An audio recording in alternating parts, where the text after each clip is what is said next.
Hey everyone, this is Chris, and you're listening to One Cross Radio. And you'll notice by the title and the little image that we're dipping into our vault today, and we are re-releasing an old episode. And there's a reason for that.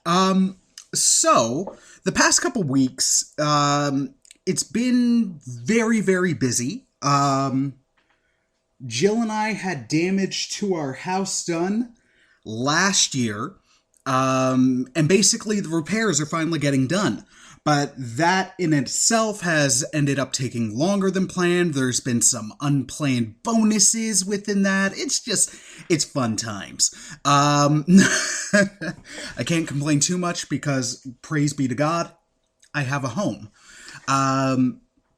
But there's been, like last week, I missed work entirely because we had a construction crew out here, and you can't provide a private, quiet atmosphere that a call center job requires when you've got a crew of dudes in the house banging, putting up drywall, tearing out stuff, and blah, blah, blah.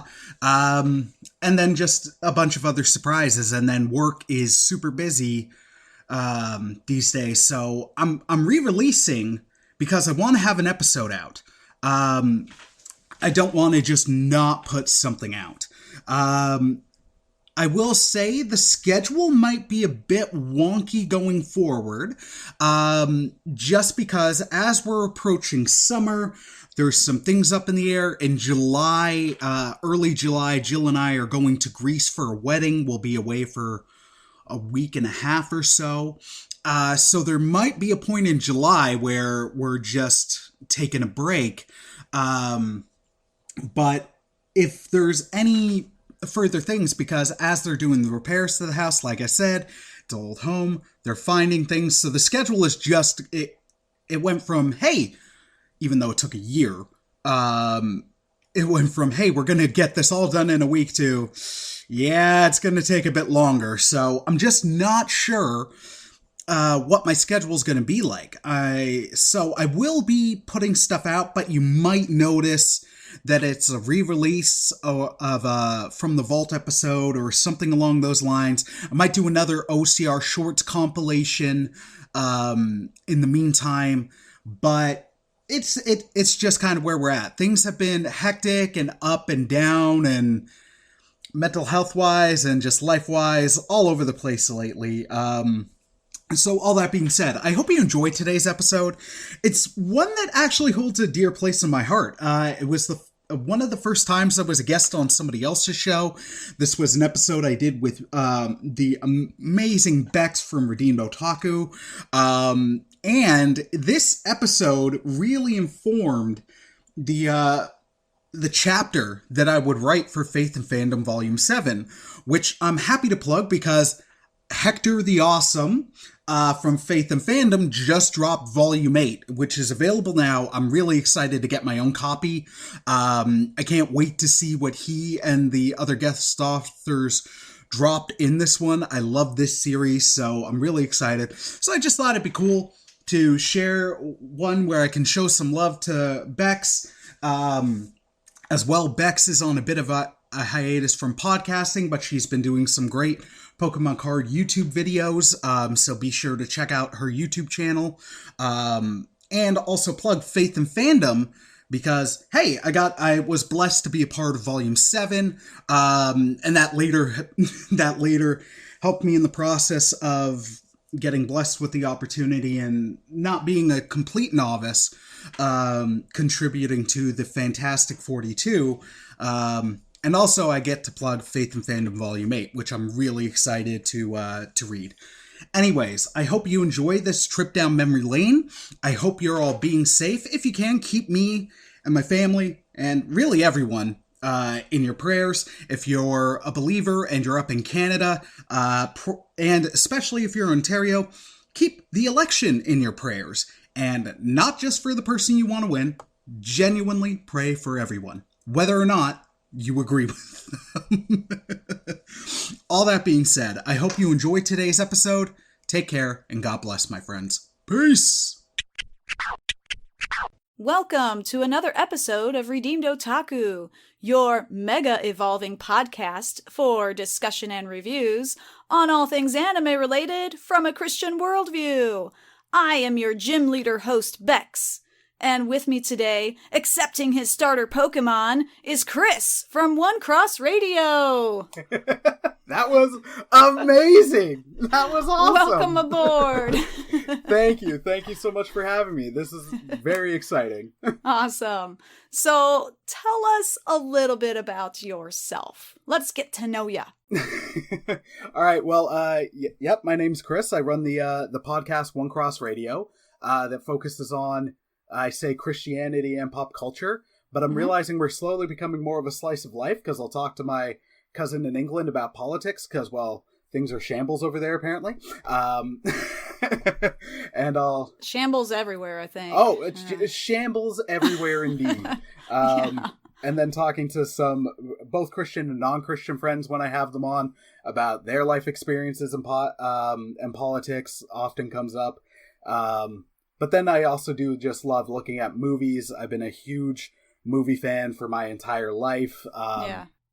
Star Wars is like my first nerd love. I'm going to get weirdly sentimental, but my father, who passed away like right before I turned 12, he showed me the original trilogy of Star Wars was the first non-cartoon movies I ever saw. And because he loved them, it's a sentimental thing for me. Sure. So it's because of a love of Star Wars, it grew into a love of a lot of things nerdy. And we were spoiled in the 90s with amazing cartoons. Everybody raves about the 80s. I'm like, your Transformers was a toy commercial. My Transformers, sure, it had rats farting and stuff, but there was a story there. No. Beast Wars was amazing, but at points, because it is a kid's show, it's like, oh, farts. But the story there was some really good story. I remember watching Beast Wars, but I don't remember that. So maybe I wasn't as loyal as you. Well, I found it on YouTube, and then I got a family member got it for me for the DVDs for Christmas a couple of years ago. So I instantly rewatched like the whole series. I'm like, funny. I was out sick from work, so I'm like, I got plenty of time. Let's binge Beast Wars. Yeah. But yeah, we got spoiled in the 90s. Spider-Man, the show, Batman, the animated series, Justice League, X-Men. It was a great time to be a nerd in the 90s. Yeah. Not to the extent it is now, where nerd isn't niche anymore. It is like the big thing. Yeah.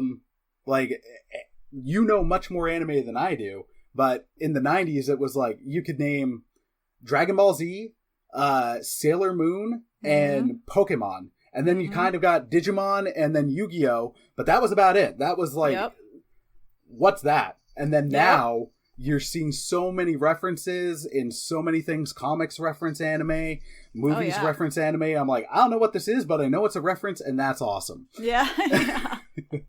Exactly. And it's funny because the kids nowadays that's what they're watching. They are watching anime. So, there goes a cat. Well, and I really appreciated that point out, because you guys did a couple of panels at a con recently, and I was listening to those episodes, and when you guys were pointing out the tropes and all that, I'm like, oh dang, I've been watching anime tropes for years, and I wasn't even watching the show. Yeah. I could only get so far into Goku taking up like 14 episodes to charge up his Kamehameha, and I'm like, I'm done. Yeah. I feel like, what I remember of Dragon Ball when it was syndicated on American television, it's like I've watched multiple episodes, but they might have been the same episode because the exact same thing was happening in each of those episodes that I watched. So I got really inspired when Faith and Fandom Volume 6 from Hector Mire dropped. There was a chapter about learning the biblical principle of patience, and he was using the example of Dragon Ball Z. No way. And then I'm gonna have to check that out. I've heard you mention that several times, and I have to check that out. It's I will always read those books. They're awesome. And then after that, I'm like, all right, you know what? I'm gonna give this another shot. And then I'd listen to it and watch it as I'm like making food or whatever. And there was one thing where it's like, the world's gonna blow up in a minute. That lasted like 12 episodes. The longest minute ever. Seriously. Seriously, it's just like, all right, I gotta find the abridged version. I do not have the attention span for this. That's like the series 24. Right. You know, like each hour was the hour of what's happening in that 24 hours. Yeah. So it would be interesting to watch Dragon Ball Z and kind of condense that 1 minute into a minute and see what actually is occurring. Like speed it up and be like, here's your minute. So. Yeah. Oh, like I would love to see like Dragon Ball Z or something where I'm all down for slow burns. Out of like the Marvel Netflix shows, Daredevil season 1 was amazing. That's a great slow burn. Mm-hmm. But still, there's like later ones where it's like, you're just filling the episodes you got. Like, I'm not as big a fan of Doctor Who as I used to be, but I remember when I got into that, it's like, this is 12 episodes long. This is a short show in comparison to American shows or North American general shows. And I'm like, just do that. Just give me 12 or less digestible, like, throw me the content. I don't always want filler. Sometimes I do, but yeah. All right. Well, we could keep going on that. Oh my gosh, yeah, no. Forever. That is like a separate 5-part podcast. That is our 12 episode 1 minute things. Exactly. Exactly. Get down. Okay. Well, that was awesome. Since you are a professing Christian, yes, would you mind sharing with us your testimony? Absolutely. So I came to faith when I was 4, and I say this in all love, as much as a 4-year-old can come to faith. But it became my own in my teens. After my father passed away, I kind of walked away from the faith. Not in a woe is me way, but I've had a lot of death in my life. I think at one point, like by the time I was like 15, I had been to something like almost 10 funerals. A lot of family had died. A lot of people I knew died. And then in my line of work, because I work in social ministry, death is a reality in there. But I always knew God was there and I knew God loved me. But at that time, around the time I was 12 or 13, I was like, I'm walking away. I'm done. Like, I know you're here, but like, you're letting people die. Yeah. The heck with this. Yeah. But God, I realized later, God never really left. He did let me go wander. But then a couple years later, it is purely a God thing. And it's eventually led to the name of the podcast and the website. I met some people who were Christians at a random show by a band called One Cross. They were playing at the old Edge 102 in downtown Toronto. And through meeting them modeling Christ, I came back to faith. Them being like, them putting up with the goth metal kid who had like the giant friggin' afro, the spiked bracelets, the skull rings, the torn jean shorts on top of jean pants, the giant biker chain, like borderline homeless looking, like not knocking. It's people. I had people putting hats, changing my hat if I was sitting down. I'm like, no, I'm not homeless. Or always getting asked for drugs where I'm like, I'm not a drug dealer either.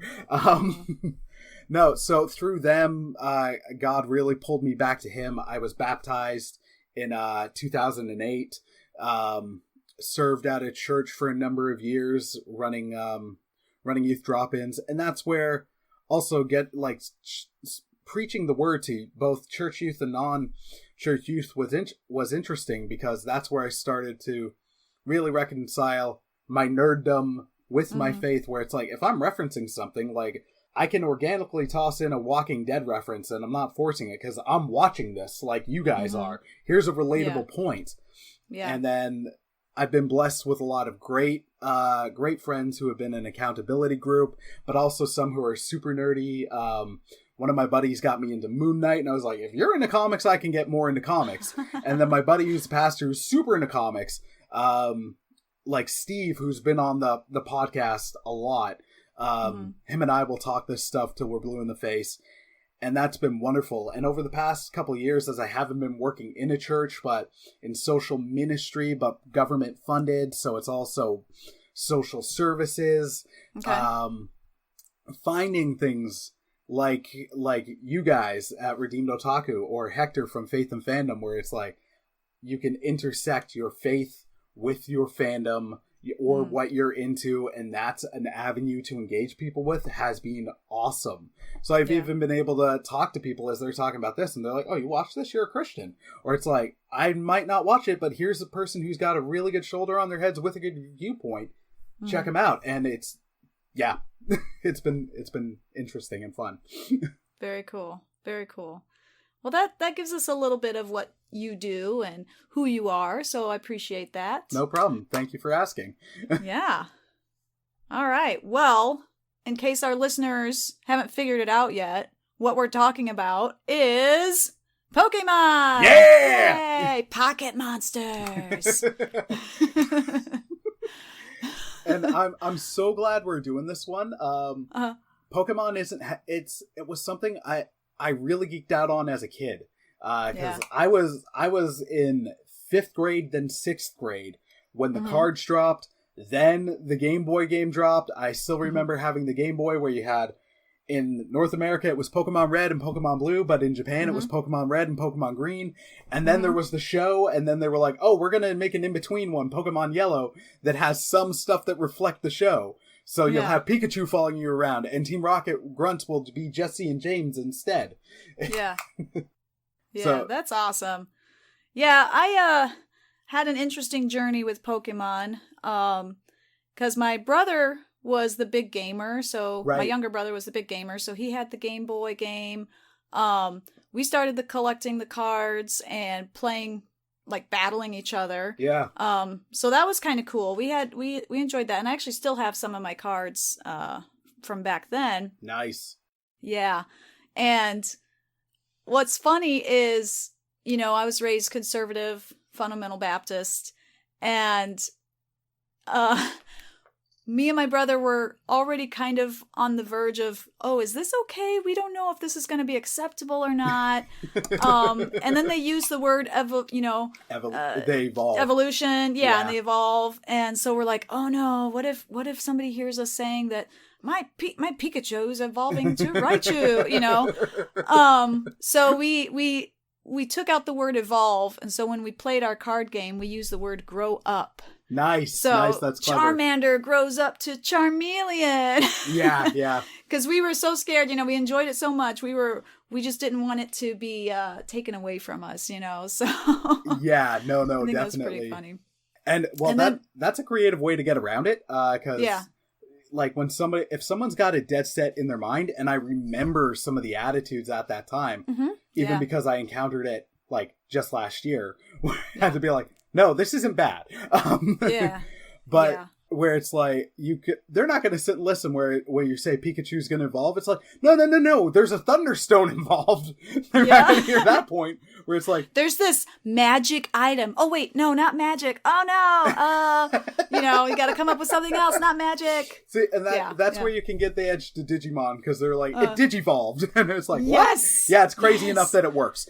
It's a digital monster. Exactly. Digital. It's not real. It's not real. It's not. Yeah, no. It's got its own dimension that we go to instead. Exactly. That's how you do it. It's a man. Narnia of Pokemon, kind of. But right, there you go, Narnia. Just throw out Narnia and they'll be like, oh, okay. Well, unless they're extreme fundamentalists, because then they're like, oh no, that's bad too. Yeah. Really? Anyways, that's a whole separate podcast. I know, that's a whole nother topic.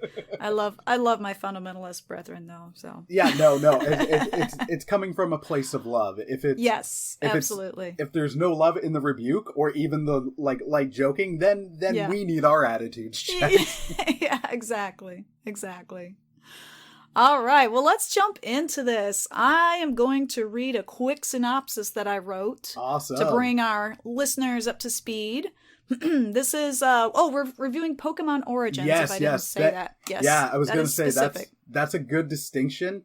Pokemon the show, I'd say the regular show, that is the kid-friendly one. Not to say this one isn't child-watchable, because it is. Right. But this one is, I'd say this is the deep cut. This is the deep cut one, because it's set up like the games, like the...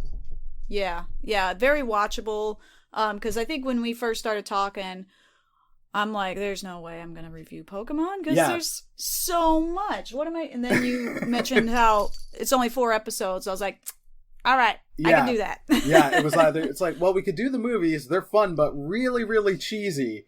Or we could do this great mini series that's just 4 episodes. Yeah, perfect. All right, so here's the synopsis.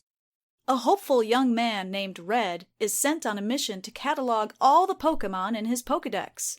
Along his journey, he helps others with their problems and learns more about Pokemon as he battles his way to become the Pokemon League champion. Spoilers! Is it a spoiler when it's based on like a 20-year-old game? I know, right? Oh, so there you go. There's your synopsis of the 4 episodes. It's great. Yay. Yeah. We love we love the show. Oh yeah.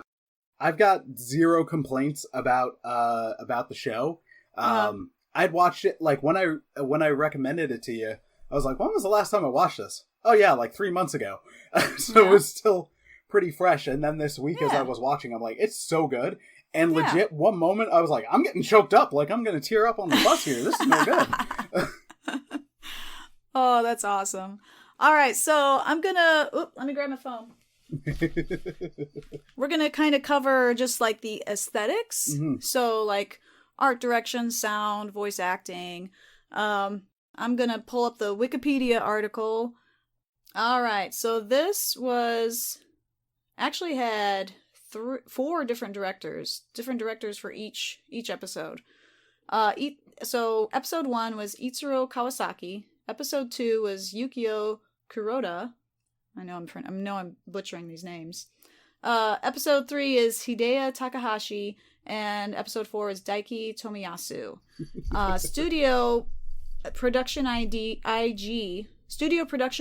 did episode 1.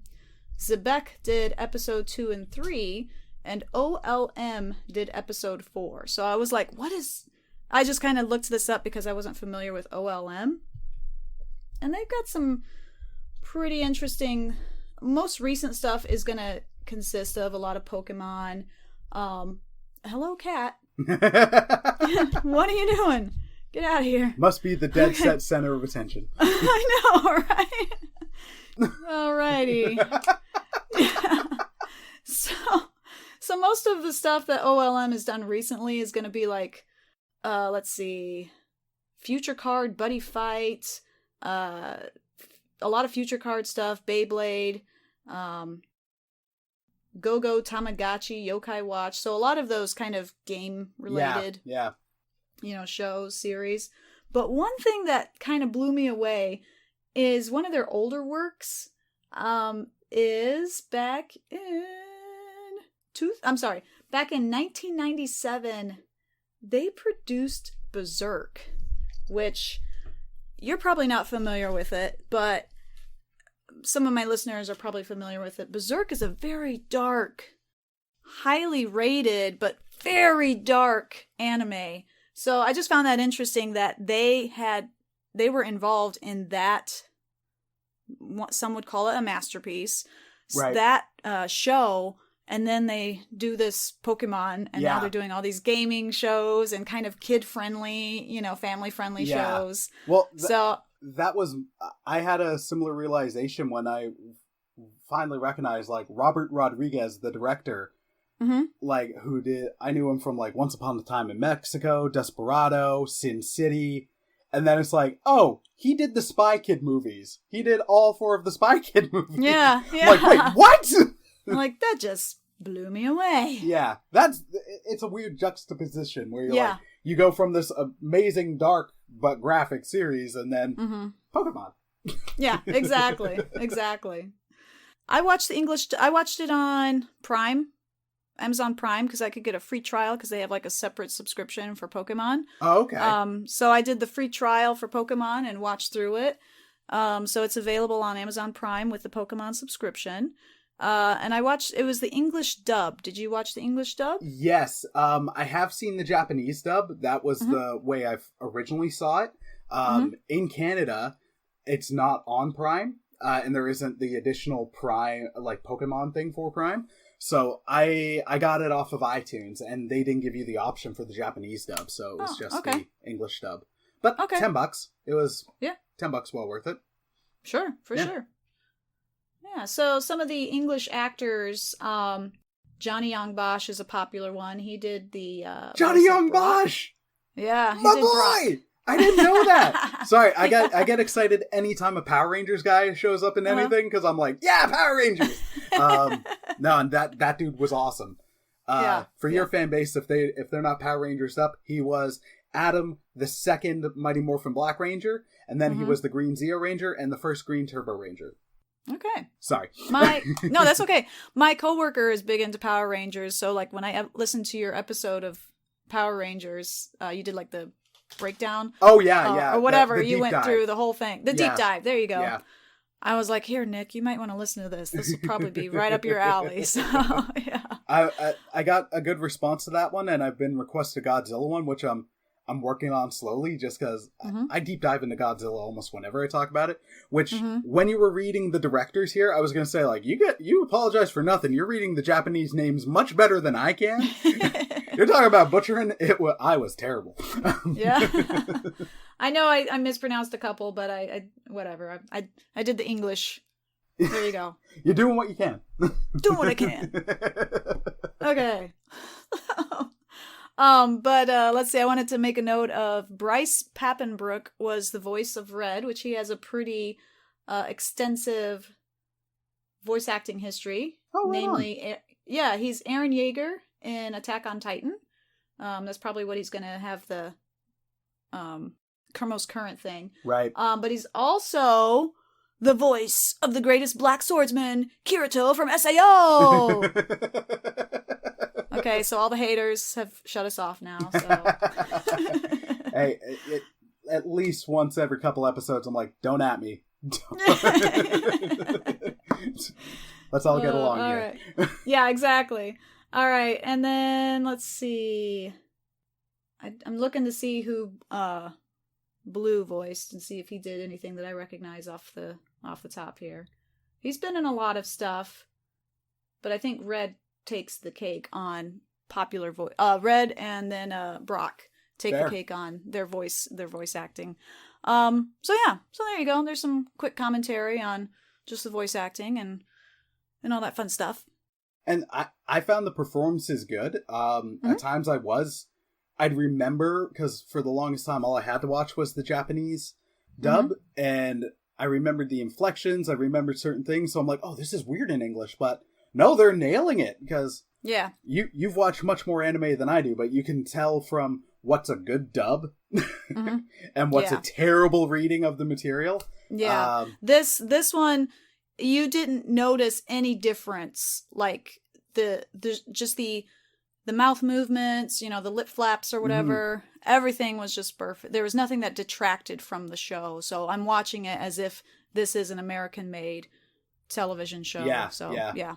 The only comparison I have is watching a lot of the old Godzilla movies where you get the terrible English dubs where it's the mouth's moving and then the words come. And you're like, the words aren't even matching the facial expressions. That dude looks angry and this is a very happy sounding sentence.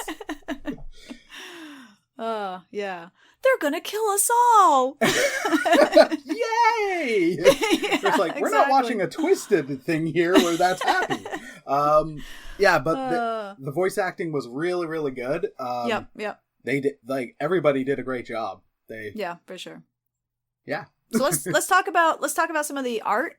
I thought the battles were really cool. Yeah. Like the way they animated the attacks. Oh yeah.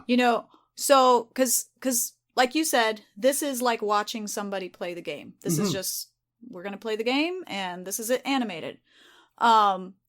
So when you're seeing like Mewtwo do Swift, you're like, "Oh, so that's what my Pokemon is doing when I play the game." And then the girls commenting, "It's super effective." I love the little touches they did with that. And it's even a step up from the animated, like the long running animated show, or even some of the movies, where it's like when you're playing the game and it's like, it dodged, You just see it standing there, but then it's the text.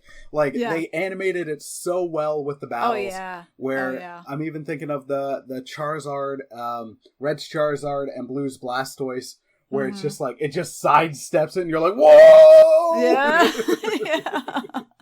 Yeah. So that was really cool. The battles were engaging. The animation was great. High quality. Oh, yeah. Yeah, it was good. If they would do something like this for every generation of games, because I only played up to Silver and Gold, because then I never got a new Game Boy, so then I couldn't keep up. But I would be like, do it. I'll watch everything. I know you're at like 500 and whatever thousand number Pokemon now, because I play Pokemon Go, and I'm like, this is just a squirrel now. Like, I'd still be in if you did it, but if you could do a series like this, like maybe not a million episodes long, but I'd still be in. It's really easy to get dialed into. Yeah, for sure. For sure.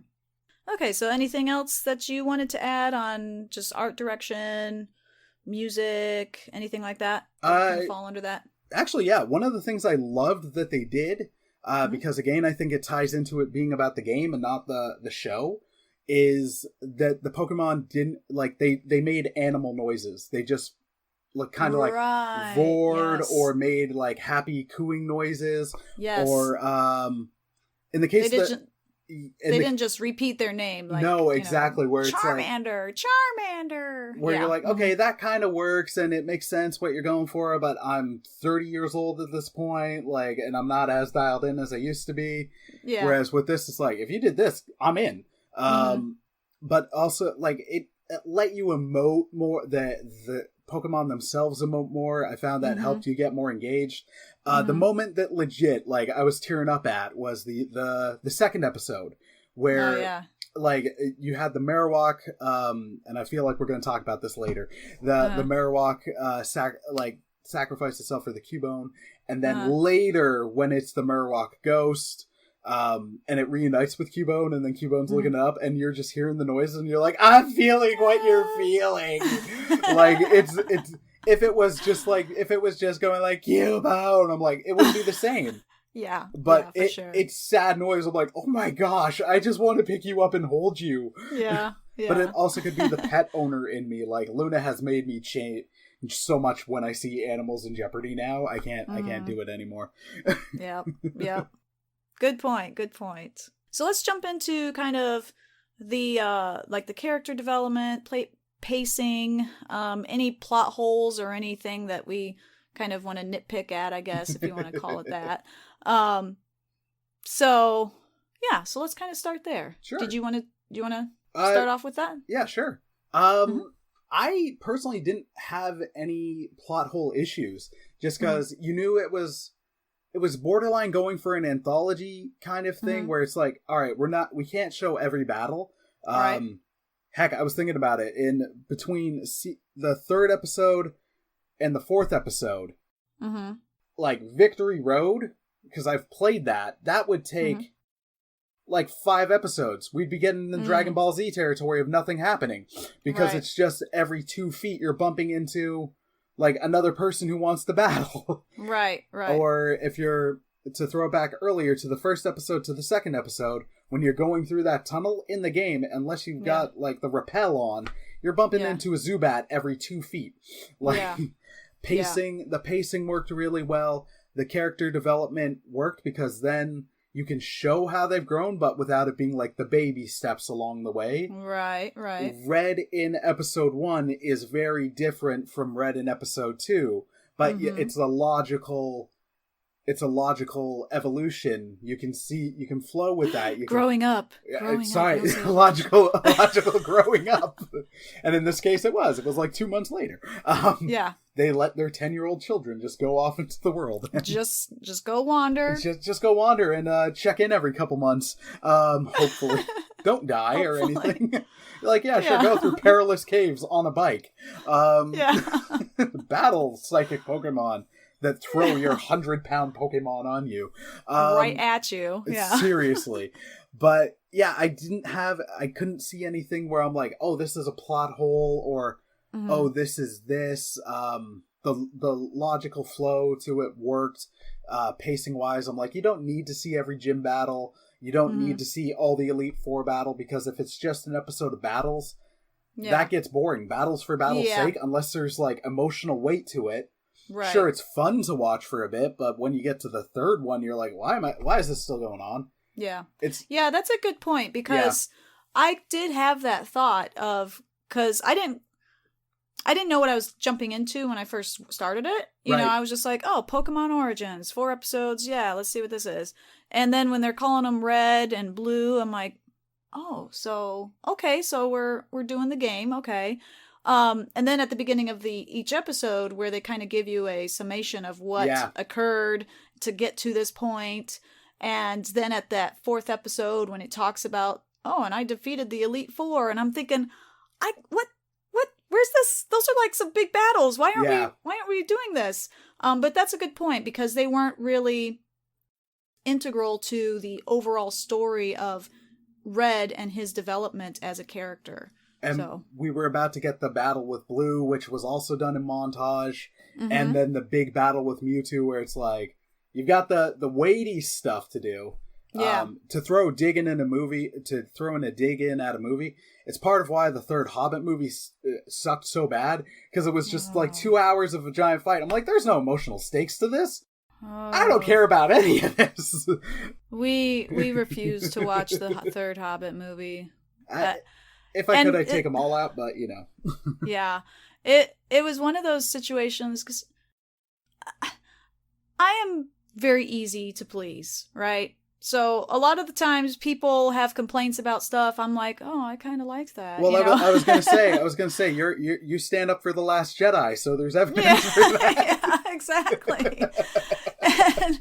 and also, I just listened to your episode on Fallen Kingdom, and I just have to say, I came this close to canceling this episode and be like, nope, forget it. You're trashing on Fallen Kingdom. Get out of here. We're no longer friends. I'm rocking a Jurassic Park shirt as we sit here. There you go. Okay, so that was a side note. No, definitely. Yeah, but The Hobbit was one of those rare times where I'm actually walking away from it angry. Like, this sucks. Well, what are you doing, Peter Jackson? You suck. Oh my gosh, like, you want to give that man the benefit. I seriously want him to get a chance to just, that's not the note he should go out on. Just like, Star Wars wise, and I know we're getting sidetracked, I would love George Lucas to get a chance to go out on a high note, especially because this current trilogy is terrible, because it's not a trilogy, and so many other things. But to give him credit where it's due, like, if I'm going to compare, like, say what you will about Revenge of the Sith, because a lot of it is bad, but there's a lot of good stuff in there. That final fight, especially the one between Obi-Wan and Anakin, had, like, such emotional weight. And you're like, oh my gosh, this is awesome. Like, if the rest of the movie was this good, then I wouldn't have anything to complain about. Yeah. But there was a lot to complain about, and that's fair. Okay, so what were we talking about? Oh, emotional weight in battles in Pokemon. Right. Yes, exactly. I think we beat that dead horse. So okay. Or in this case, a friggin' because they don't die in battle. They pass out. They faint. They faint. So we beat that fainted Rapidash. There you go. So I did have a few kind of, I don't want to say nitpicky stuff, but just kind of like inconsistencies. That's fair. That were like, okay, what's going on? So he bought his Magikarp, right? Yeah. Who's selling him the Magikarp? Is it somebody associated with like Team Rocket? Because isn't that what Team Rocket's all about? Like selling Pokemon? That, I think that is more, that I didn't have a problem with. I'm like, oh, there's so much game references where it's like, they did that at the beginning of the second episode where I'm like, oh, it's around the time he got the old rod, but in the game there was someone who suckered you into buying a Magikarp, and then it led to a side quest where you got the old rod. So I'm like, yes, it's just the joke of Magikarp being useless. Okay. All it does is splash. Magikarp. Oh yeah, no. Poor Magikarp. Poor Magikarp. He evolves into Gyarados though, so it grows up. Grows up. Grows up. Gonna have to like bleep all these words out. I know. I'm the problem today. So there was another one. Okay, so like Team Rocket, man, I guess I didn't quite understand, and maybe okay. So let me preface this. I played the card game, watched some of the show with Ash. You know, not religiously, but enough. And I played Pokemon Platinum. Okay. Okay. So I just don't get like Team Rocket's motivation. Like, what are they trying to do? They're like, they took over this big tower for what? Just to hang out at the top floor? What? So they push a dude down the stairs and they're like, no, you can't come into Pokemon Tower because, you know, it's our base now. What are you gonna do? I don't understand. Right. So in the second one, that's in the second episode. I think, yeah, Team Rocket in the games, it's all about like basically being dirtbags. That's what they do. Their main MO. It's their excuse. It's their excuse to. So it's like, oh, this is where you mourn? Well, we're going to take over, and this is our base of operations now because we're evil. For evil's sake. Like, at that point, exactly. that is a fair criticism. I thought we were talking the Silphco episode, and the Silphco Tower in the third episode. I'm like, what? No, that was to get the Master Ball. Yeah. And then they're unstoppable. No, I understood that. Yeah, no. I understood that because that was kind of like, you know, there's a logic there. Power. It's not you know, that evil. was there was there's this craving for power, and this is a powerful item, so obviously it belongs to me because I want to be powerful. Or I should have it because I'm powerful. Yeah. But it was just that I'm like, what are you doing? You're just sitting in this tower. Yeah. In the dark with these goggles for what? I don't get what you're doing. I think the motivation would have been like to catch, like, since even in the episode they talk about like the ghost type Pokemon that go around there, and then in the game in red, blue, green, and even yellow, like when you first go into the tower, you can't even see the ghost Pokemon. They just show up as a blur, and then you need the Silph Scope to see what kind of ghost Pokemon it is. So it would have been great if they had even included a line saying like, look, we're just trying to catch some good ghost Pokemon here. Like, that would have made sense. But they didn't do that. Yep, that would have made sense. It was just, we're jerks. Yeah. And man, I mean, good thing they like fight with their Pokemon, because they went after Marowak and like beat Marowak to death, I guess. They killed Marowak. Like, what in the world? This is so awful. I know. And then they push the dude down the stairs, and so when Blue actually goes to fight them, it's like, well, phew, at least they're going after the Pokemon and not like getting out their electric sticks or whatever. It's also really they're not that weird, evil. Well, yeah, they show it in that episode. It's like, yeah, we got no problem making an example by killing this Cubone's mother and pushing a dude down a flight of stairs. But then, oh, you beat me? Shoot. Yeah, exactly. Like, okay, here you go. Like, wait, what? Oh, man. So, yeah, I guess that was just some nitpicky things. I was like, what is going on? Why are they doing that? That doesn't make any sense. I guess I know, and I understand the point of that episode was, you know, the pathos and everything. So yeah, it was just like, no, and that's fair. Okay. And I think we've discovered Team Rocket's line. They won't go into harming children or preteens. Mm-hmm. Everybody else is fair game. Yeah, right. That old man, he's okay. We could push him down the stairs. Yeah, no, that's no problem. And we'll laugh while we do it. But if it's a kid, we got to go with like, shoot. And we'll kidnap this old man. Yeah. Yeah. We'll kidnap, we'll murder, we'll abuse, but we won't mess with preteens. Yeah. It cracked me up on the last episode. Did you want to continue with that episode? I had one slight nitpick from the third episode, but it's a minor one. It was just the interactions between Giovanni and Red. I found like Giovanni, they were having him go on the journey, and I'm like, I'm fine with the journey, but it also seems like a really rushed journey because we've only met him in this one episode. If we could have gotten him it would have been weird to tie him into the second one, because when you look at how these episodes are structured, they all make sense, but having his story condensed into one, it felt a little, that's where it'd be like, okay, that's a little bit rushed. Mm-hmm. Yeah, I could see that. It would have been cool if they had hinted, like, maybe in shadow, in silhouette, like in episode 2, as him being the, the motivator behind his hooligans. So, yeah. And which would have tied into the games. Yeah, yeah. Even further, yeah. It cracks me up in the 4th episode. I kind of like busted out laughing. I was like, what? When Red wins against Blue, and then Professor Oak, like, is all of a sudden right there. He's like, congratulations! I was like, what?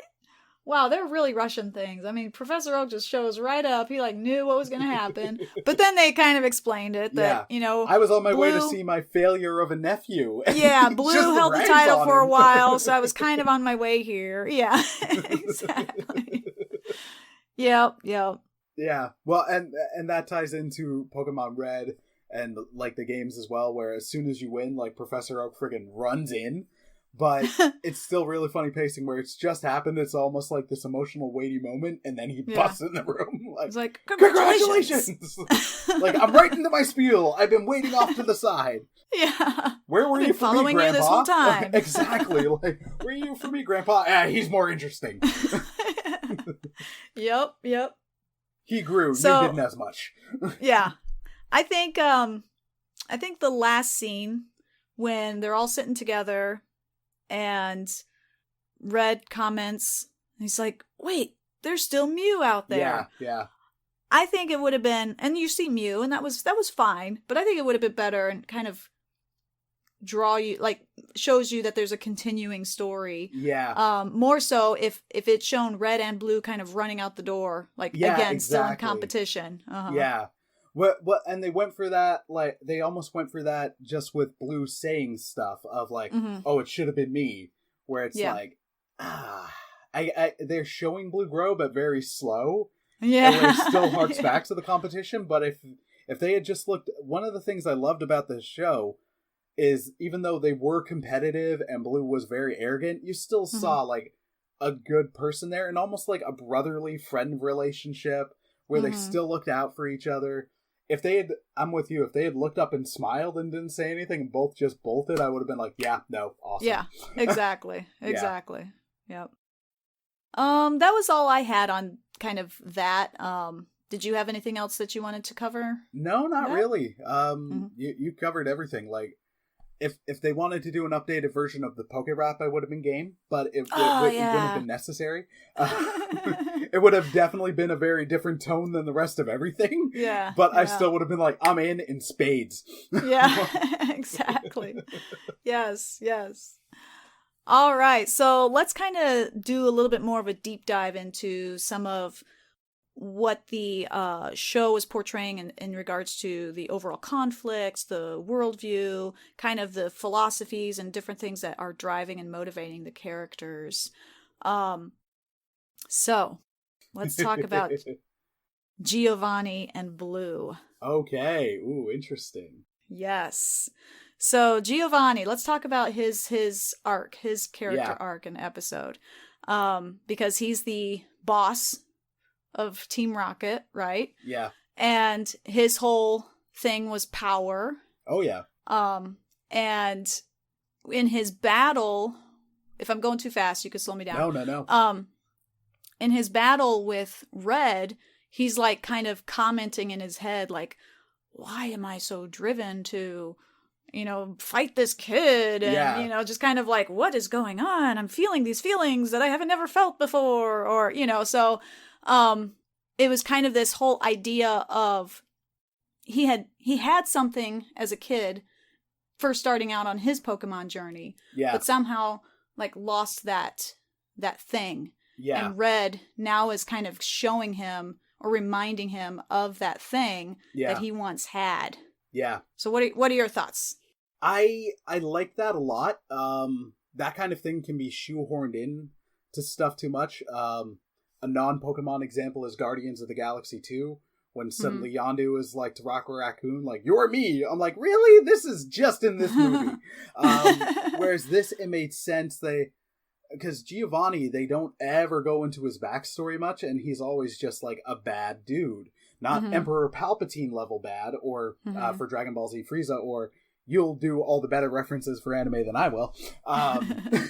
Like, it worked. I liked that idea of seeing something in yourself.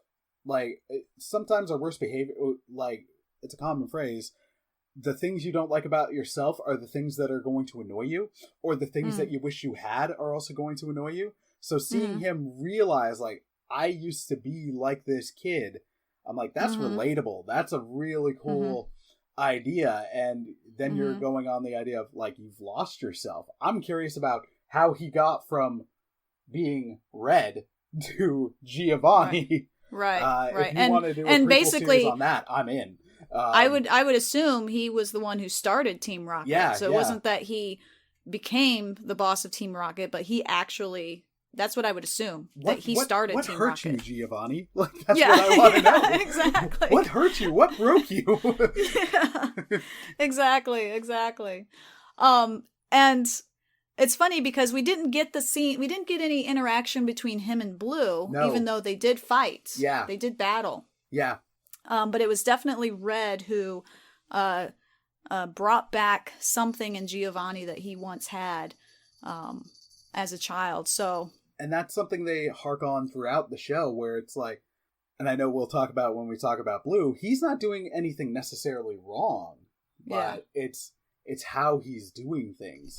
Because with Red, it's just, oh my gosh. With Red, it's just this, like, earnestness love that for Pokemon and everything that's just radiating from him. Yeah. He's just like, no, I'm in this, but it's not even anything he really wanted to go for in the first episode. He's like, well, no, I want to go and just complete the Pokedex. Yeah. But then he fell in love with it as he kept going. Yeah, exactly.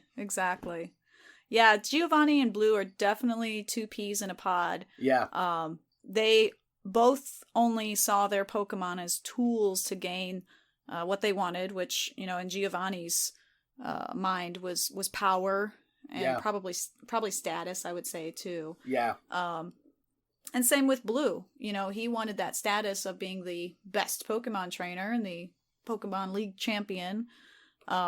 But he wasn't as cold about it. Like, similar, you're spot on in the observations, but he's also, he's not as callous as Giovanni is about it. Like, right, but you can kind of see it. Yeah. Because, in episode 2, he's scared of the ghost and runs away, and it's only when Red is confronting the ghost that he kind of is like, oh, here's my chance to kind of advance ahead of Red and go after Team Rocket. And what was his motivation to go after Team Rocket was to be the one recognized as kicking Team Rocket out. Yeah. And then in episode 4, the very beginning when they're like, oh, and then we rescued this woman. That was the third episode, yeah. Third episode, okay, yeah. Sorry. So, yep, that's okay. So they rescue the secretary who escaped from Sylph, and it was kind of a quick, story point. But Red gave Blue the task of escorting the woman away to safety. Yeah. And Blue's like, I ain't gonna do that. Yeah. Very nonchalant, like his persona, like, nah, I'm too cool for school. Yeah.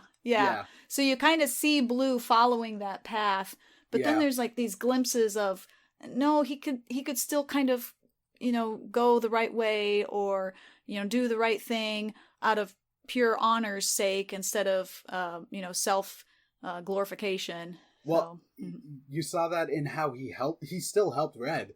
Like, at the end of the day, he's like, he sees the interaction with Red and the kid, and it's almost like, there's no glory for me here, I can bounce, but he still gave Red the Sylph Scope. Yep.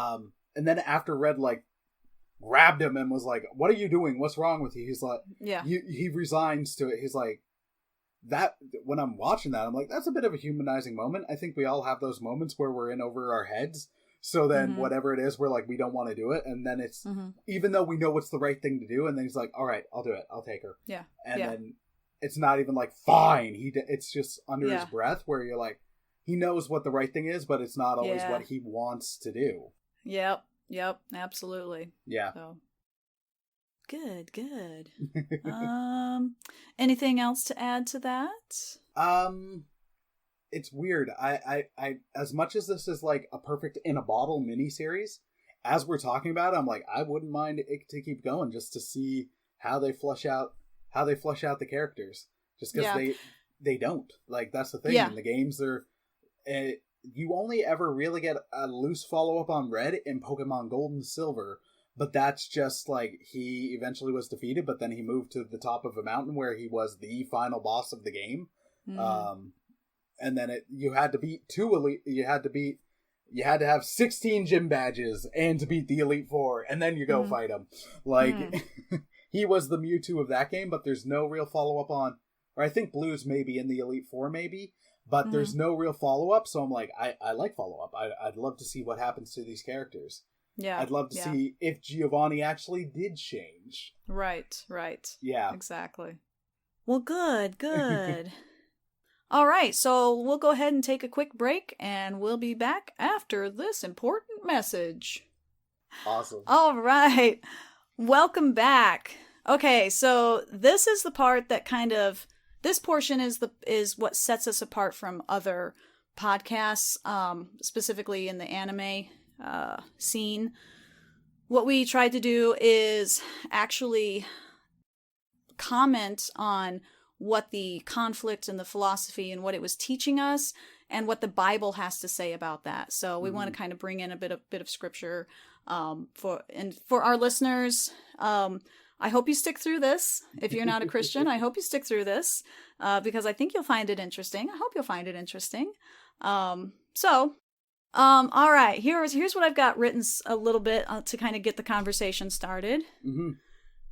Blue comments how he doesn't understand. So in the 4th episode, Blue comments how he doesn't understand why he lost to Red since he raised his Pokemon perfectly.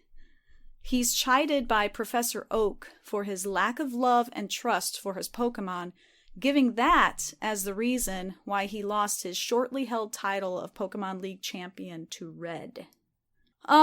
So that got me thinking about a couple things, okay?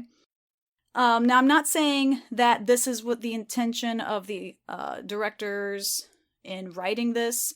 I'm just saying that as Christians, we should have the mind of Christ, and so we should always try to bring in what the Bible has to say about the morality or the philosophies that are being touted in these stories. Because we are learning, even though we're not consciously learning, we're subconsciously learning and pulling things in. So we should be disciplining our minds to bring it back to the Bible and what Scripture has to say. So that being said, so this got me thinking about a couple things. First, in 1 Corinthians 13, commonly known as the love chapter, Paul begins to talk about love. Yeah. So in 1 Corinthians, I'm going to kind of pull that up here. This is commonly referred to as the love chapter, and if you've ever done any sort of like Christian counseling or dating or anything like this, this is always kind of yeah. This is always referenced, or you're meant to read it together or whatever.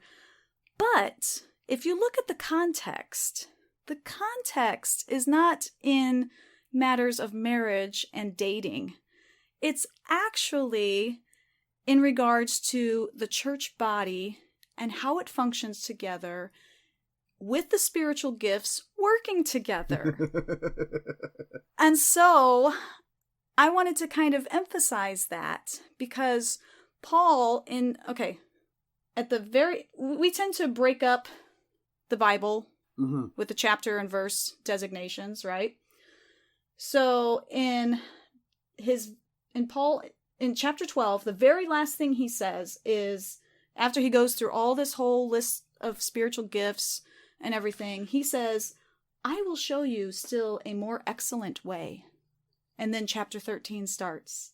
Right. So then he says, if I speak in the tongues of men and angels, but have not love, I am a noisy gong or a clanging cymbal. And if I have prophetic powers and understand all mysteries and all knowledge, And if I have all faith so as to remove mountains, but have not love, I am nothing. If I give away all I have, and if I deliver up my body to be burned, but have not love, I gain nothing. Yep. So then he goes into describing what love looks like and how it works. And I think that's important for us as Christians and believers to remember when dealing with each other, whether it's the local body or the what you would call the invisible church. So interactions between brothers and sisters online, social media. Here's your rant. Gosh, yeah. I'm going to rant here. Go for it. Go for it. Yes. We are very graceless and very unloving to each other. And we don't recognize the need for that love in dealing with each other. And I think that's something that we need to remember in dealing in talking to each other online, even if it's rebuking, correcting, teasing, Yeah. we tend to tease each other. But all of us are given spiritual gifts to serve each other and to glorify Christ in the church. And the underlying thing that should be driving those spiritual gifts is love. A love for each other and a love for God. Absolutely. So that's the first thing. Do you have any comments before I carry on? No, you absolutely nailed it on the head. I love that you brought that up. And yeah, you and I even talked about it earlier in this episode.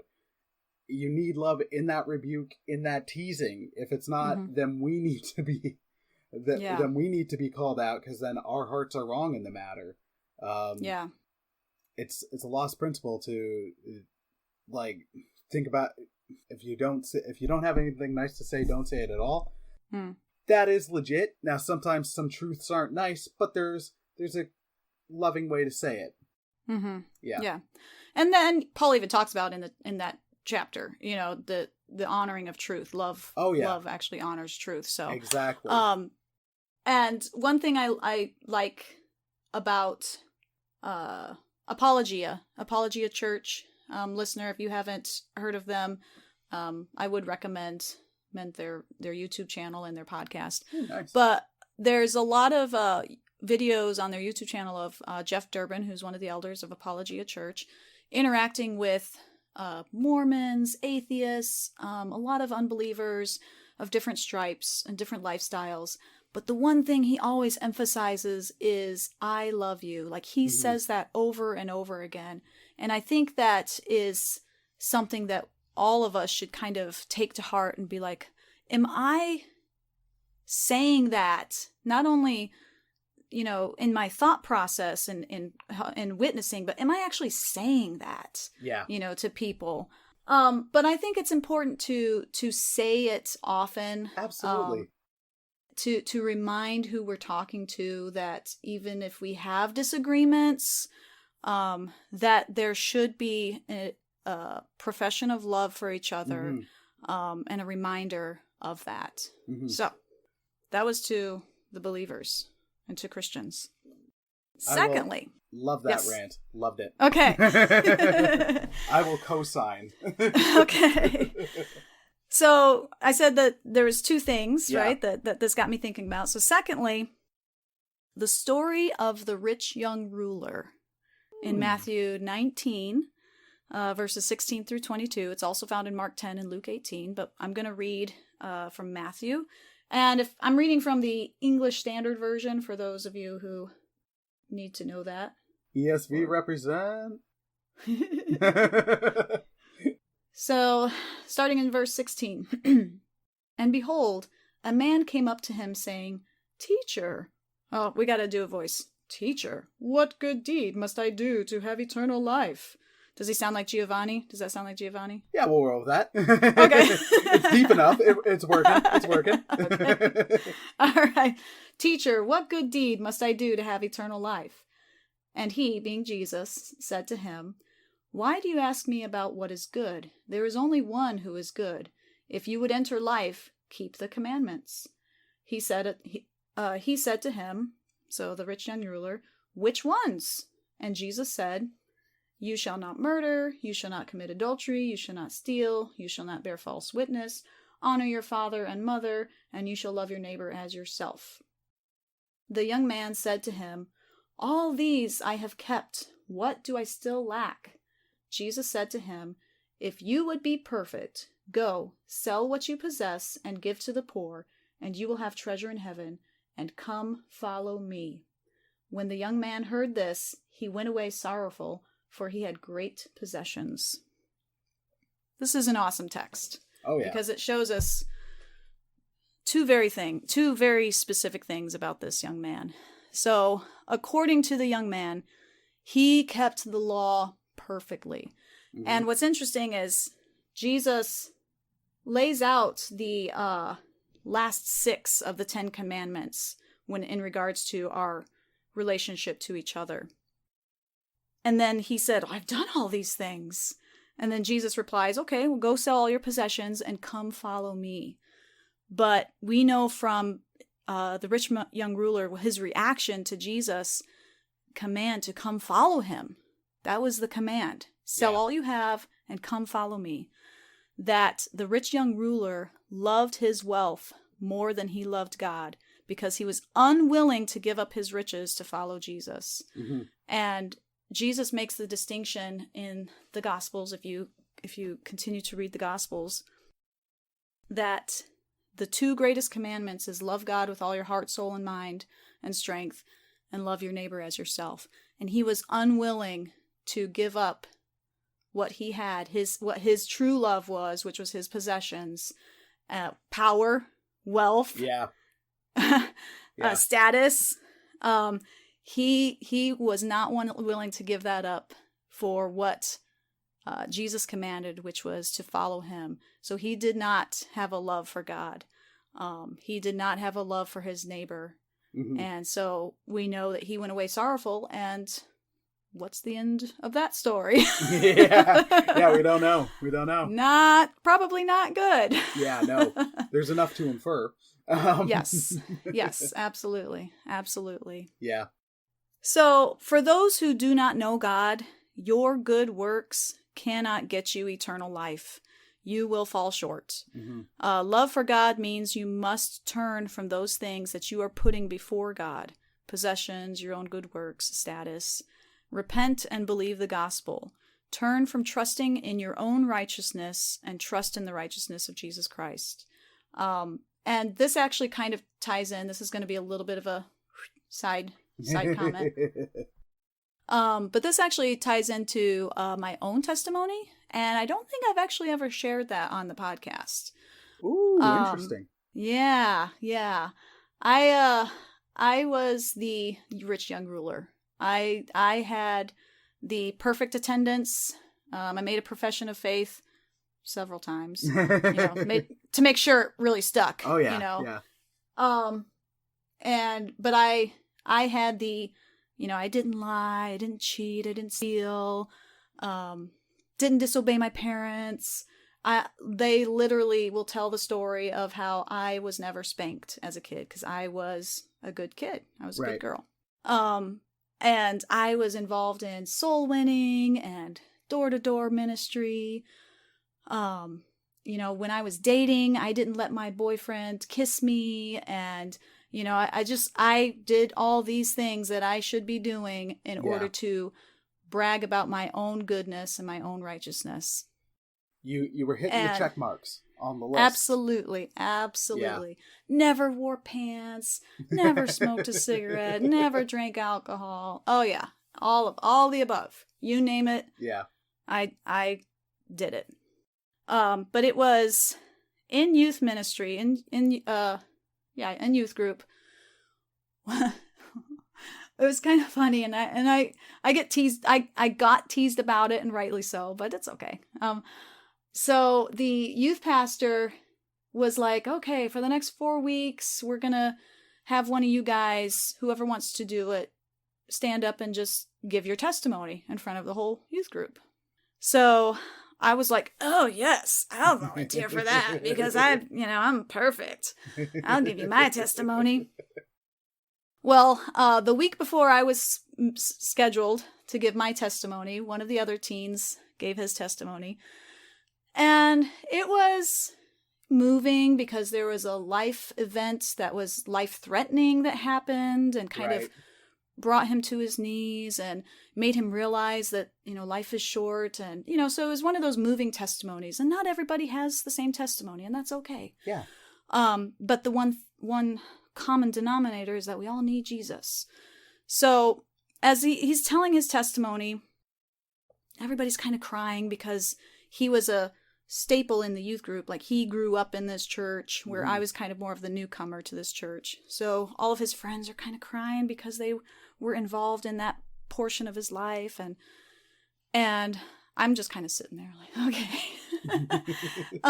But the youth pastor got up after that and he made the comment of, just because you've been sitting in these pews and in church all your life doesn't make you saved, and you can't actually be saved from your sin until you realize you're a sinner. And as soon as he said that, oh my goodness, that the Holy Spirit completely crushed me. Grace-filled pile driver. Just absolutely crushed me, because it was, even though the kid's testimony wasn't necessarily about being in church all of his life and stuff, it was more of a life event type thing. Mm-hmm. What the youth pastor said was like specifically to me. Mm-hmm. And I'm sitting in the front row and I just immediately break out into a sweat and start shaking, because I knew, I'm like, I am not a believer. I have been living a false life all my life. I have never admitted to my sin. I've always, stacked up my good works to show God how good I was. And man, I tell you what, that was the worst hour and a half of my life, because I waited till the traditional invitational after the sermon to run out of that pew and get to the altar. Yeah. And cry out to Jesus. But I was that rich young ruler. Mm-hmm. I was the person who kept the law perfectly, but loved my own works, my own status above God. Mm-hmm. So, and I think that kind of harkens back. So let's bring it back around to, the show. Yeah. I think that goes back to Giovanni, how he realized he had done, Giovanni and Blue in some sense. Yeah. Where they had done everything perfectly. They were both kind of in the same mindset of gaining status, and to Giovanni's point, wealth, and then forgetting that they don't have what it truly takes, what truly counts, which is love. Mm-hmm. So yeah, there you go. Thank you for sharing all that. Seriously, thank you. That was wonderful. Thank you. Yeah, I think there's a point where Blue is like, I studied all the I studied all the teams and weaknesses, so I figured out what's going to make the perfect team. Mm-hmm. But then at the same point, it's like Red with his team, and when you see his Pokemon, for me, I'm watching it as like, why is Scyther on there? Yeah, right. Like, not knocking Scyther's fine, but even harken back to his first battle, where it's like he's using what he's got. He's throwing Rattata up against an Onix. Yeah. But as the battle's going, you see how much he cares for his Pokemon, and he believes in them, and it's his love that's fueling the battle. Whereas with Blue, he's got the knowledge, he's done the study, but he doesn't. He's not living it. So many Christians, myself at points as well, as much as I wish it wasn't the case, you can be like, well, I've studied the Bible, I know what it says, I can fall back on that. But if your heart's not living it, there's a marked difference. Oh yeah, there's a huge difference. So that's a good reminder to all of us. I might not have been the rich young ruler, but I think another biblical story we can all relate to is the prodigal son. And we look at the prodigal and we're like, we're focused on him. But at Urbana, they mentioned a person preaching about the prodigal son was also like, sometimes we like to think we're the older brother, but the older brother has just as much sin, pride, and all that. Whereas the person that we need to emulate the most and try to learn from the most out of the story is the father, who's running out like buck naked, basically, where and he doesn't care. He's there to love his sons and accept them and help them and mold them and help them grow. Yeah. I like how you said sons. Yes. With a plural, because like you said, we tend to forget about the older brother and what we can learn from the older brother as well as the younger brother. Yep, exactly. Absolutely. And then to tie it into the show, at times we can be like, oh, we're blue. We're not even intending to have his arrogance, but it's I know what I'm doing. I've studied for this. I've prepared for this. I'm good. Whereas then you got Red, the novice, like, who might be novice in some of this stuff, but he's got this earnest fire. Like, he's got this earnest fire and passion. And in this case, it's for Pokemon and not for Jesus, but there's correlating relations, as I'm sure we'll talk about more. But there's some really good stuff there. And again, that's something I know I've said to you, and I've said to Hector. That's something I love that, like, you guys do and Love Thy Nerd does, where we can see how there's all these biblical examples in these things that frankly probably aren't intending it. But there's a lot of things we got that we can pick this up from and seek godly wisdom and encouragement from. So again, thank you for doing this. Yeah. So, yeah, I don't have anything else. Okay. Yeah. That was it. I'm at the end of my notes. Oh, okay. So. The thing I'd like to toss out is, as I'm seeing some scriptural stuff, it's again love, and in the case I noticed a lot of sacrificial love throughout the show. I get the prime example being Marowak, sending Cubone away. As much as we like to imagine animals wouldn't do that, when you think about animals in the real world, no. They don't have any concept of that. Like, a parent would be protective of their child, but there's also stuff in the animal kingdom where it's there's also survival. So it was that. It was Red actually going out of his way to reunite Cubone with its mom, and once it realized what the ghost was, it's we don't need to battle, and he's not doing any of this for glory. In the battle with Mewtwo and Charizard, he sees Charizard falling and he jumps under it. I know. He goes right under it. I'm like, how are you not dead? He's like, I'm fine. Yeah. I'm like, you definitely have a cracked rib. If this was real life, you're dead. You are crushed. Yeah, exactly. And to give as much as I'll poke fun at the long-running kids show, they do that stuff in there as well. In the first episode, which has been recreated in a great movie, Pokemon I Choose You, because the Japanese movies now are kind of in not remaking territory, but abridged version territory, and it's interesting and good. Ash would take a blow for Pikachu. Ash did everything he could. Charmander, where if the flame goes out on the tail, Charmander's dead. He's doing everything he can to keep it alive. And he later does it with his Charizard, who evolved too fast, grew up too fast, and resented Ash. Because he's like, I'm too cool for you. Which Charizard was amazing, so it's kind of accurate. But he wouldn't listen to Ash. And wow, there's a correlation with kids growing up too fast and not listening to their parents. Right? Oh my gosh. But it's something that's there where it's this sacrificial love, which I wasn't even looking for it at first, but then when I'm catching it, I'm catching it a lot. And it's that's something we sometimes have issues doing for people. And in this show, this character just selflessly does stuff for people and Pokemon, which for us, it's you're a cat owner. I know how much you'll do whatever you can to take care of your kitty, just like I will. Speaking of, exactly, just for us with Luna. But at the same point, it's a Pokemon that's not his. It's just Pokemon and animals in general. He has this love where it's this dude is modeling love, and also like sacrificing potentially financial gain, sacrificing like he's dealing with people who throw people down the stairs. They might not just be like, oh shoot, you beat me.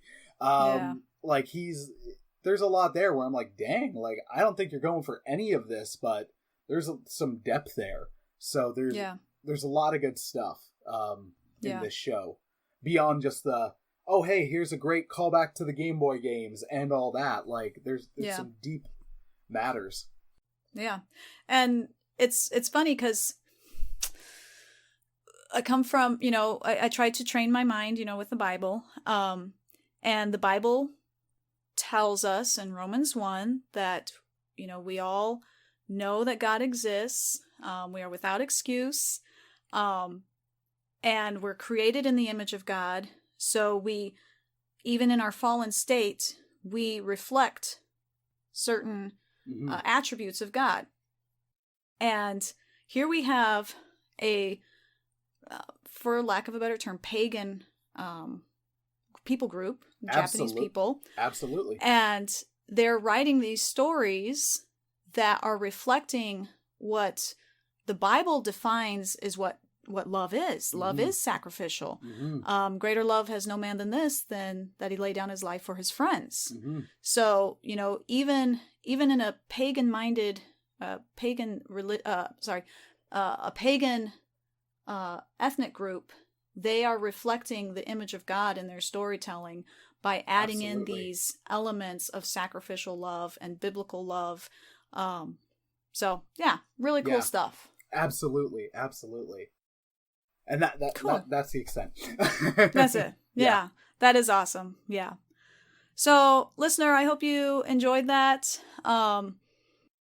If you have any questions or comments or anything, you can reach out to me at redeemedotaku@gmail.com. I'd love to have a conversation with you and continue this conversation. I hope you do that, listener. So yeah, that'd be awesome. Yeah. So now we're kind of wrapping things up. Here's how I like to rate the reviews that I have or the shows that I have. So is this a Redeemed Otaku masterpiece or nah? My rating, overall, very enjoyable. Made me want to break out my DS and play play Platinum again. I would recommend this for any Pokemon enthusiast, and it can be enjoyed by any age group. Even though it kind of deals with that death with Marowak, I think that the sooner a child learns about that, the better. Yeah. And I think it can be taught in a safe manner in shows like this. So, it gave us some good points of discussion in the theology segment, which is always a bonus. And so my rating is that this has been the best episode we have ever done.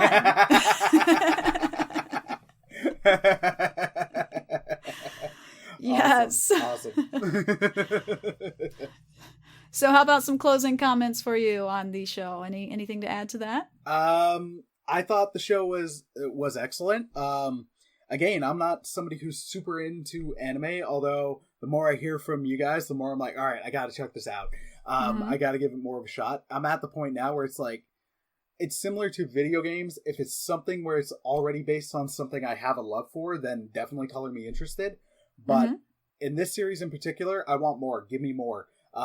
Most of the time with shows and stuff I like, as much as I want more, I'm also like, I don't know, for every great thing, there's a Batman and Robin, like, right around the corner, or Sam Raimi original 3 Spider-Man movies, or whatever. Like, let's be cautious. Whereas this, I'm like, no, if you can do that, again, give me more.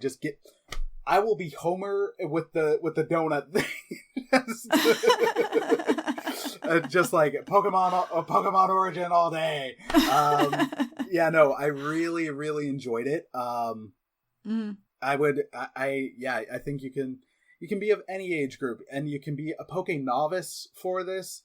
There's the aesthetic of the show is great for people who did grow up with it, who remember the games or the like even the later games, because some of the stuff is still the same, but it's a great gateway. It's stuff where if you've grown up with it, there's the deep cut references. If you're a kid, the only thing might be like, oh, I thought they said their names instead of roar, but there's the rest of the stuff, and they're doing it, and they're doing stuff in the death in a good way where it's not going to be as traumatic as Mufasa dying. Right. Because every time I see that, I'm like, yo, start breaking out into tears. Oh my gosh. Like Bambi's mom doesn't do the same thing for me, because weirdly in the movie, the rest of his life gets a lot better after it. I know that's not what they intended, but like 2 minutes later, he's the prince of the woods. He's got his girlfriend and everything's kosher. Like, it's like, whoa. I don't think you meant to do this, but with this, it's like there's closure, there's sadness. It explores all those things well, without the weird way I just put it. Where, I think we've nailed the nail on the head here. I'm trying to figure out a Pokemon way with it, but I can't words anymore. We nailed that coffin shut. Or, no, you don't nail a coughing, but I can't figure out any more Pokemon puns. I'm trying. But I'm... Oh, jeez. Oh, this is awesome. This is awesome. All right. Well, you heard it here, guys. Go check it out for sure if you haven't watched it. Absolutely. All right. So, yeah, what do I do next? Oh, okay. All right, so follow us on Facebook, Twitter, Instagram, and YouTube. Join the Facebook group Reformed Anime Hub if you are interested in talking more about theology and anime, or if you just want a safe group to talk about anime without all the junk. You can join us there. Make sure when you do join, you fill out the questions, and you can always put in there that I sent you. All right. And again, you can email us at redeemedotaku@gmail.com, and you can leave us a voicemail at 773-980-6088. All right, Chris, it is your turn. Where can we find you? Plug anything you want to plug. You got it. What you want? What you got? What I got. All right, so you can find me on Instagram at 2099OCR. You can find One Cross Radio on Facebook. The podcast is where most podcasts are, with the exception of Lisbon, actually. We are on Podbean, iTunes, Overcast. I recently found Spotify, which I was like, oh, right on. That's awesome. Cool. You can always hit up the website, 2099 One Cross Street at gmail.com. That's the email, actually. So you can find us there. But the website is 2099onecrossstreet.com. Comments are disabled there right now, so if you want to drop me a comment, please do. Hit up the email, that'd be great. Or if you comment on the Facebook page or anything, I'm happy to get back to you, because I love the dialogue. It's a lot of fun. Actually, through comments is how this happened. Like, us interacting over Instagram, and then it's been so much fun. And I'm going to put up an invitation now. I would love to have you on One Cross Radio sometime. Oh, awesome. I would love to be there with you. So, yeah. Awesome. Excellent. Sweet. We'll definitely have you back on the show. Oh, I'd love it. We'd welcome you back on the show. Yeah. Thank you. It has been such a blast. I've never been a guest, and this has been so much fun. Awesome. Well, thank you so much for coming on the show. No problem. Thank you for having me. And thank you so much for all your thoughts. And it was awesome. I loved it. Awesome. And thank you to all of our listeners for listening, because I tend to forget that I'm doing this for people to actually listen to. So I must thank the listeners who are listening to the show. Yeah. All right, guys. Well, that's all I had. Until next time, redeem your love for anime by turning back to the truth found only in God's Word. Say goodbye, Chris. Peace out. Take care.